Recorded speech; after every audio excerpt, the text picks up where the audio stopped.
Hello guys, ഇങ്ങനെ റോഡിൻ്റെ നടുവിലാണ് ഗേസ്. കയ്യിൽ വണ്ടിയില്ല, അതാ പ്രശ്നം. ഇങ്ങനെ റോഡിൻ്റെ നടുവിൽ ഇങ്ങനെ നിന്നിട്ടുള്ള ഒരു വണ്ടി എടുക്കണം. ബാക്കി വീട്ടിലെത്തിയിട്ട് പറയാം ഗേസ്. വീട്ടിലെത്തി ഗേസ്. അപ്പോൾ നേരത്തെ ഇവിടെ റോഡിൻ്റെ നടുവിൽ നിന്നിട്ട് പറഞ്ഞതുപോലെ ഒരു വണ്ടി എടുക്കണം, വണ്ടിയില്ല കയ്യിൽ. അപ്പോൾ അങ്ങോട്ടും ഇങ്ങോട്ടും നടക്കലാണ്.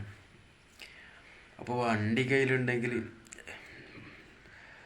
യാത്രയും ചെയ്യാം, പിന്നെ വാടകയും ചെയ്യാം. അതിനുള്ള പറ്റിയ വണ്ടി നമ്മളെ ഓട്ടോറിക്ഷയാണ് അല്ലേ? എങ്ങനെയുണ്ട്? അടിപൊളി വണ്ടിയല്ലേ ഇത്? ഒരുപാട് സിനിമകളൊക്കെ ഇറങ്ങിയില്ലേ? മറ്റേ കൊച്ചി രാജാവിൽ ദിലീപ് ഓടിച്ചുകൊണ്ട വണ്ടി, അതുപോലെ മറ്റേ ലാലട്ടൻ്റെ ഓട്ടോയിൽ ഓട്ടിയ ഓട്ടോറിക്ഷ അല്ലേ? എന്തായാലും അവസാനം ഞാൻ സംസാരിച്ച് സിനിമയിലൊക്കെ എത്തുന്നു. അപ്പോൾ എന്താ ചെയ്യുക?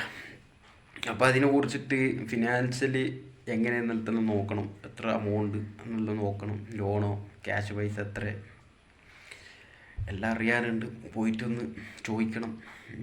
നിങ്ങളെ കമൻറ്റ് കൂടി നിങ്ങൾക്ക് പറയാനുള്ളത് കമൻറ്റിൽ ഒന്ന് കമൻറ്റ് ചെയ്യണം കേട്ടാ. അപ്പോൾ അത് എങ്ങനെയൊക്കെയാണ് സംഭവങ്ങൾ. വണ്ടി കിട്ടിയിട്ട് വേണം, വണ്ടി എടുത്തിട്ട് വേണം ഒന്നും വണ്ടിയിലൊന്ന് യാത്ര ചെയ്യാൻ അല്ലേ ഗൈസ്? സങ്കടത്തിൽ തന്നെ സങ്കടം, സ്ട്രഗ്ലിങ്. സങ്കടം എപ്പോൾ മാറും ഗൈസ്? ഒന്നും മനസ്സിലാവുന്നില്ല. മാറും അതന്നെ ഒരു പ്രതീക്ഷ. ജീവിതം എന്ന് പറയുന്നത് എല്ലാം മാറിമറിയാനുള്ളത്. കടൽ തിരമാല പോലെയാണ്, അടിച്ചോണ്ടും മലിച്ചോണ്ടും പിന്നെയും അടിച്ചോണ്ടും അല്ലേ? കടൽ തിരമാല പോലെയല്ലേ യെസ്. അതിൻ്റെ അടുക്ക് സാഹിത്യമായി കളവൻ വൈബ് അയോന്ന് ഡൗട്ടുണ്ട്. അത് നിങ്ങൾ സബ്സ്ക്രൈബ് ചെയ്യണം കേട്ടോ. സബ്സ്ക്രൈബ് ചെയ്യുന്നില്ല, അത് ശരിയല്ല, ശരിയുള്ള പണിയല്ല. സബ്സ്ക്രൈബ് ചെയ്യണം അല്ലേ ഗൈസ്? പിന്നെ ലൈക്കും കൂടി ചെയ്യണം. ലൈക്ക് ഷെയറും കൂടി ചെയ്യണം കേട്ടോ.